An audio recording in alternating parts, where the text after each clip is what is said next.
The 1981 movie Excalibur is about war, Arthurian legend, chivalry, the divine right of kings, and other cringe stuff like that. It features a rather unexpected performance by Patrick Stewart. I saw what I saw! The boy drew the sword. And is overall a sincere, if a little silly, adaptation of Arthurian literature.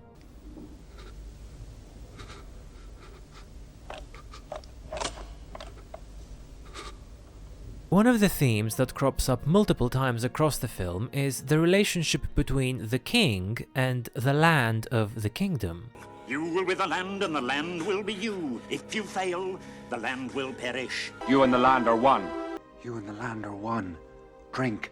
You see, a land with a good king, a worthy, chosen king, is bountiful, prosperous, and without want. There is peace, there is food, everyone is happy, and homoerotically kissing each other's swords?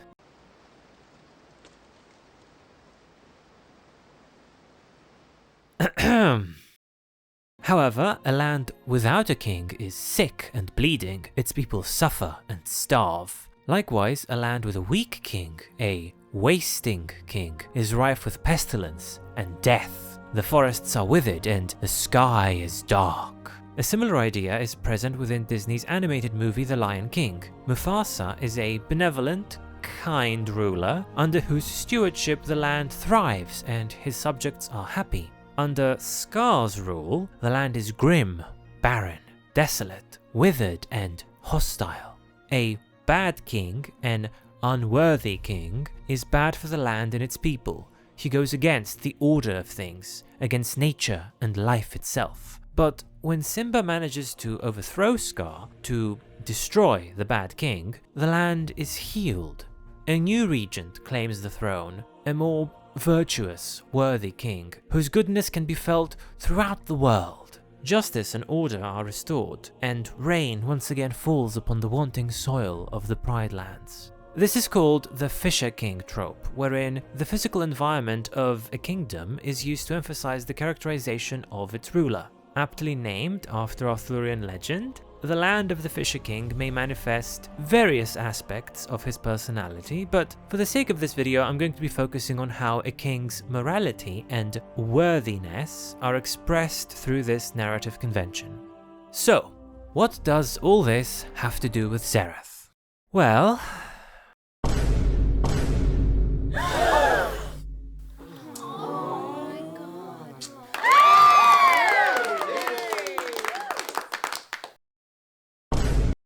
in his old lore, Xerath is a very powerful mage from Shurima, a vast kingdom inspired by ancient Egypt, which was destroyed by his hubris. Xerath wanted to transcend the limitations of his mortal coil, to become omniscient and omnipotent as a god. Thus, he cast a spell that devastated much of the kingdom, but granted him his wish. Unfortunately for him, he was trapped inside a sarcophagus by Shurima's surviving mages and sealed away for hundreds of years.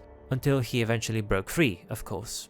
So, after the 2014 lore revamp, Riot took a look at this guy and said, Xerath is all about unleashing himself and amassing power and breaking free from his prison. Oh, I know, let's make him a slave! And there was no one in the room to say, how about you don't do that?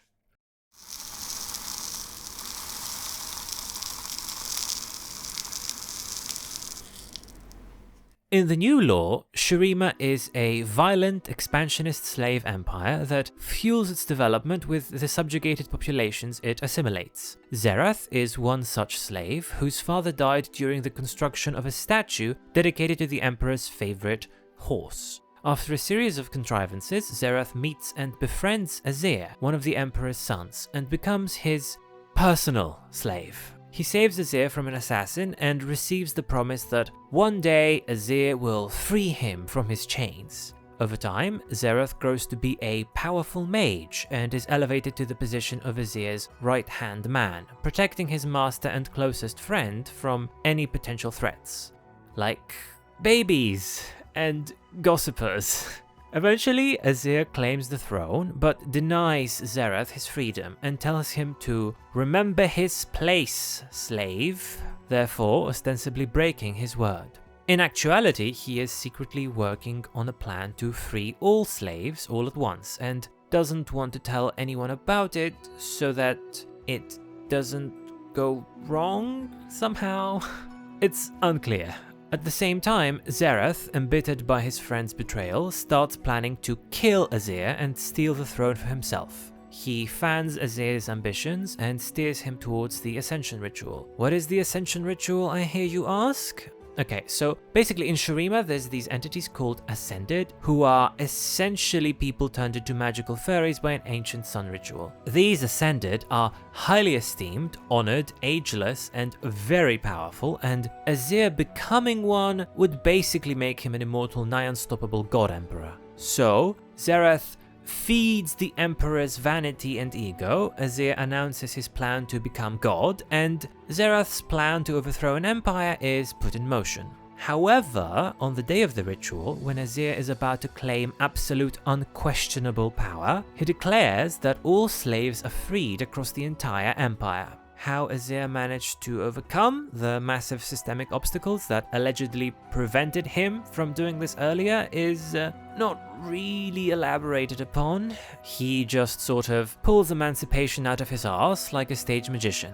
Regardless, Xerath doesn't accept this, he kills Azir, takes the power of the ritual for himself, and unintentionally causes the entire empire to blow up. Because the power was not his to take.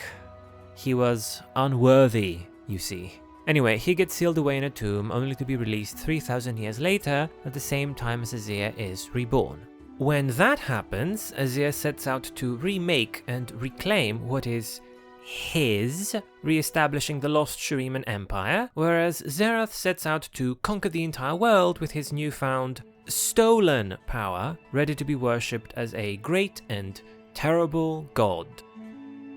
So, who can tell me what's wrong with the sketch of this plotline?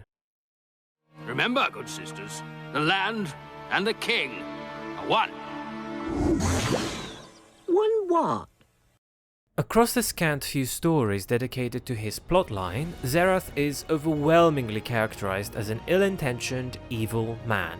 He is manipulative, scheming, deceptive, charismatic, cruel, and hungry for more power. Xerath commits various atrocities to ensure the safety of his friend and emperor, Azir, such as murdering potential threats and magically aborting fetuses who could eventually jeopardize Azir's claim to the throne. As part of that mission, he also ends up murdering Azir's parents and orchestrating the annexation of a neighboring state to cover his tracks. He manipulates Azir into undertaking the Ascension Ritual, though it is unclear exactly how much persuading he needed to do. Furthermore, according to Azir's biography, Xerath had learned the dark arts of sorcery, all while nursing a desire for freedom that had grown like a cancer into a burning hatred, which is almost definitely the worst thing Riot has ever written. Under this lens, Xerath's integrity was tarnished not just by desperately trying to protect Azir or zealously lusting after more power. No, he was ultimately corrupted by his unfettered, insane obsession with not being a slave anymore. You know, he became evil because he wanted to be free, but too much. This is horrible. Why did they write this? Thus, when he does finally seize power, he is found wanting and brings ruination on the Empire. The story doesn't directly articulate that Xerath ruined the land because he was an evil person who took charge of the throne, but that is the thematic substance of his story. Much like Scar, Xerath destroys the goodness of the land by destroying the good king who rules it. He supplants Azir, but is unworthy of the power he has stolen from him, and this results in a cataclysm of continental proportions. But the power of the ritual was not his to take, and the consequences of his betrayal of Azir were devastating. The unbound power of the sun all but destroyed Shurima. sundering its temples and bringing ruination upon the city. Azir's people were consumed in a terrifying conflagration as the desert rose up to claim the city. The sun disk fell, and an empire built by generations of emperors was undone in a single day. The land and the king are one, you see, and Xerath is a very bad king. Even after his successful imprisonment, Shurima is still broken, still left without a king, without an emperor to rule over the land and ensure its prosperity. It withers and starves, an arid, lifeless land whose people are scattered and directionless. This theme is further emphasized when, after resurfacing in the world, Xerath begins ripping the land apart to extract and consume its magical power, literally destroying his kingdom to realize his aspirations to godhood. To that end, he also starts his own cult, indoctrinating various people across Shurima to mind control and also drain like batteries. His current motivations are to annihilate Azir, accumulate infinite power, and destroy the world, I guess? In the story Bloodline, he is depicted as an insane, egomaniacal, but canny tyrant who mirthfully exterminates entire cities with his army of zealous followers. Comets of white-blue flame leapt from Xerath's outstretched arms, arcing like boulders from a war machine. The first fell to the earth in the market, exploding like a falling star. Searing fire detonated from the impact. Burning bodies were hurled into the air like blackened kindling. Fiery winds carried Xerath's spiteful laughter, an ageless insanity that reveled in the pain of others. Panicked citizens sought refuge in the buildings around the edges of the plaza, bolting doors and shuttering windows in the hope it would keep them safe. Narcissus had walked the bloody streets of enough captured cities to know how brutal warriors could be after such battles. Xerath would see every man, woman and child in Vekora put to the sword.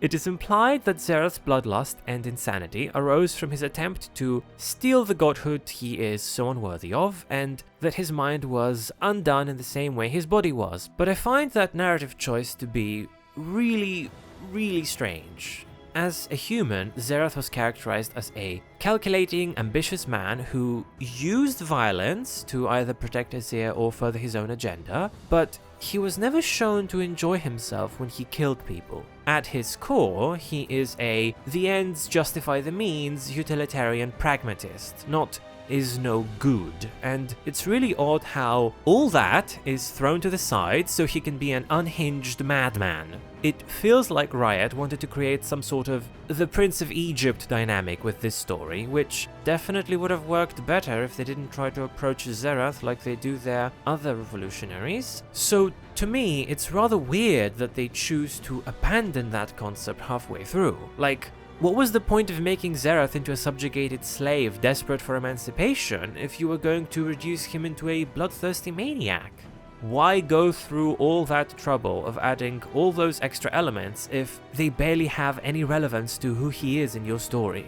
I speculate that this is an issue born from constantly shifting, unclear, or even contradictory creative directions that, despite being incompatible, were forced into this messy narrative.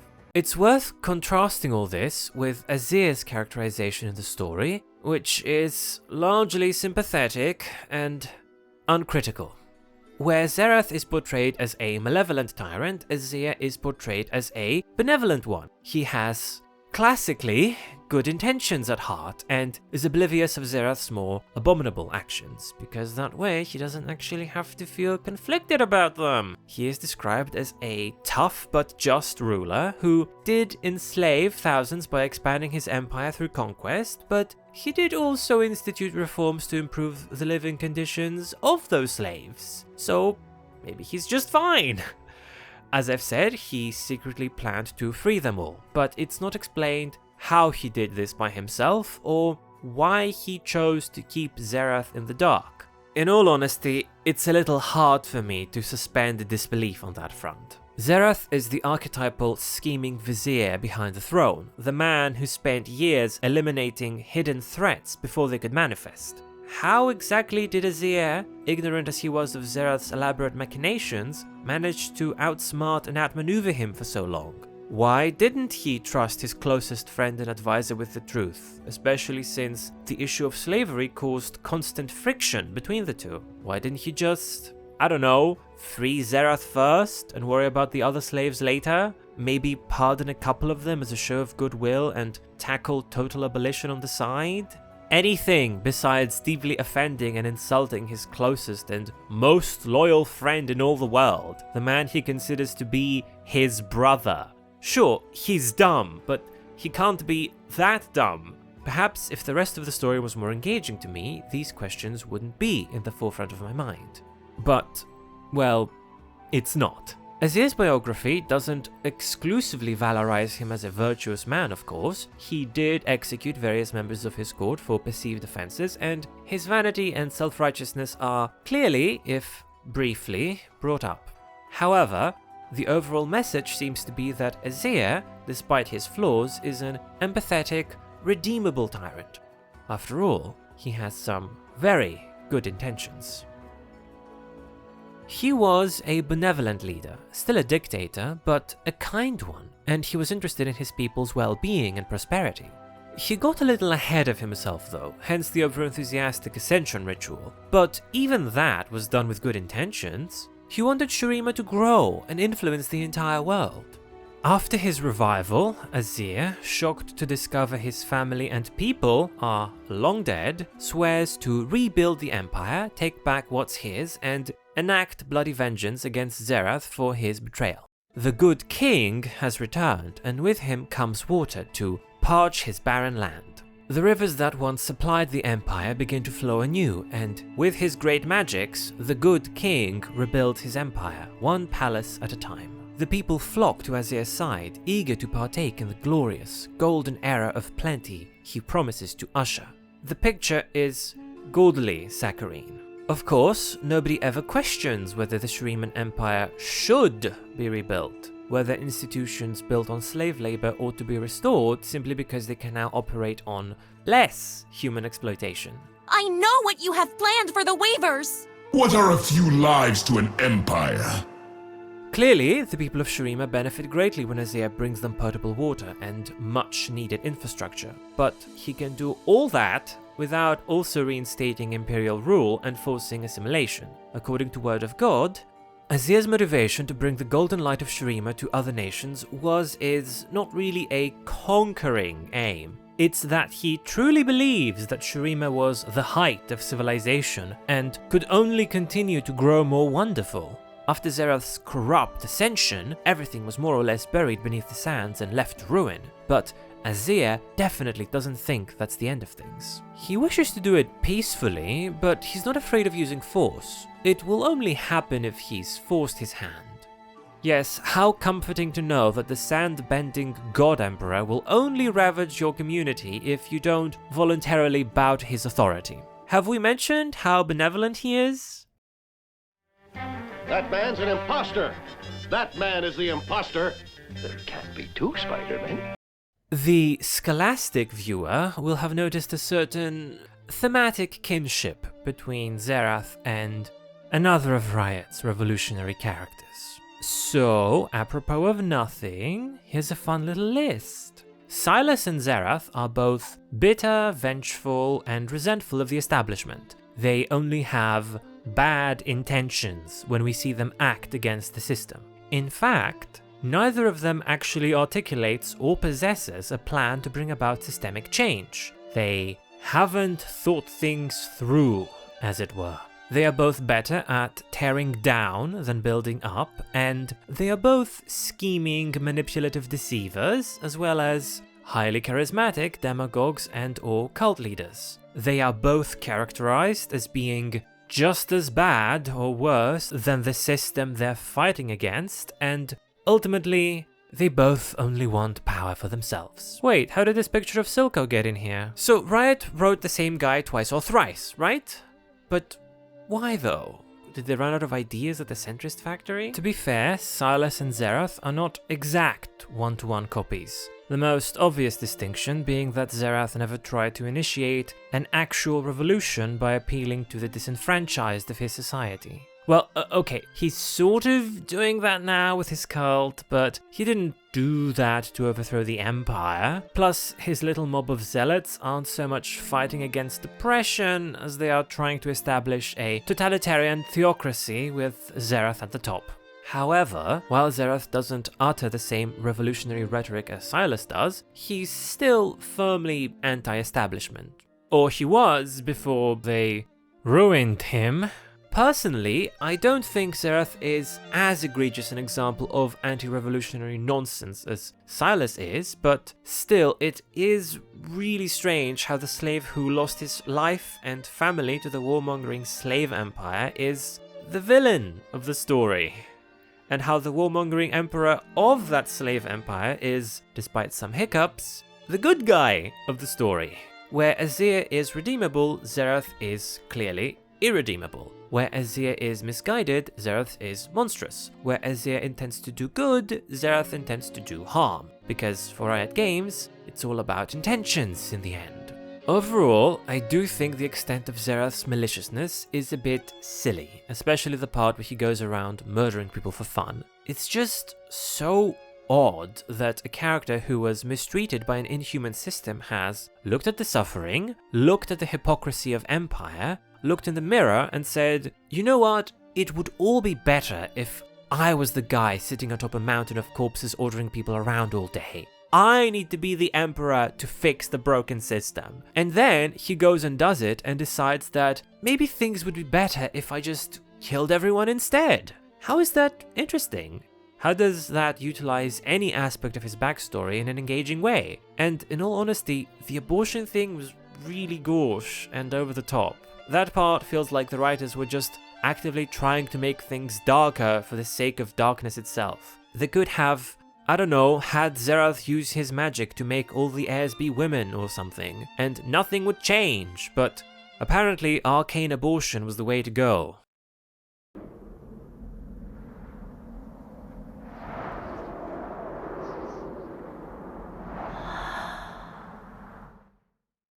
This is the part where I'd speculate about how this story could be interesting in another timeline, but I've been racking my brain over this and not making a lot of headway.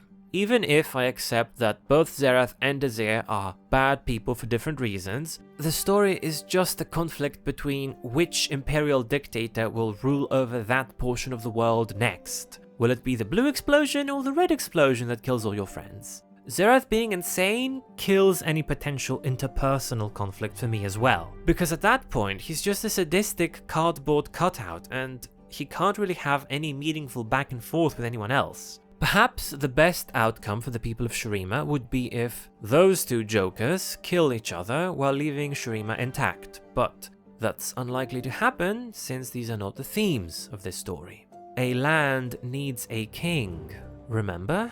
I think the only way to salvage this is to revise it. Don't make Xerath insane, give him a different motivation besides destroying the world, and maybe a personality that extends beyond just being evil. Place some focus on the different tribes of Shurima, what their ideas are with regard to self-determination, and how they feel about potentially giving up their culture and autonomy to merge into an empire. Again, polyphony is the way to go, although failing that, you could include 3 or 4 different perspectives and call it a day, I guess. You could even draw some parallels between Azir and Noxus, and use them as an opportunity to bring the Noxian colonies into focus as well. Give Talia something to do, obviously, and I guess try to include the Void somewhere in there if you can. Other than that, I don't have any concrete ideas. In fact, the more I think about it, the more I believe that a story about the fate of a continent's worth of people shouldn't boil down to a domestic spat between 2 characters. Also, is the unification of Shurima really something that needs to be explored so urgently? What would that story even have to say? Nothing meaningful about slavery or imperialism or cultural assimilationism, because it's Riot, so why even bother? There is a webcomic called Vartu, about a young girl who is forcibly taken from her nomadic tribe and forced into a life of slavery at the capital of her imperial oppressors. It explores a multitude of themes like identity, gender, discrimination, religious fundamentalism, politics, drug addiction, the pain of losing oneself to empire, and ultimately, its death. Vaatu was made by a single man over a period of 12 years, and I believe it is better than anything Riot or Riot Forge could ever hope to make. This is because it's a complete story with a manageable scope, and also it didn't shoot itself in the foot by placing needless limitations in its own narrative. It's not without fault, but it explores themes Riot will only briefly touch on in a way I found interesting and very satisfying. Go read Vaatu now if you like. It's quite long, but it's worth it. There are countless other artists, some indie, some not, who spend their time crafting stories of a greater quality and quantity than Riot Games. And while even Riot will occasionally lay that golden egg, I believe the others are more worthy of everyone's time and attention. Anyway, that's it. End of video. Plus, they both share a chain motif, since Silas is a prisoner and Xerath is a slave. So, you know, it's a bit odd that there seems to be this trend of people literally chained by the system being made villainous all the time.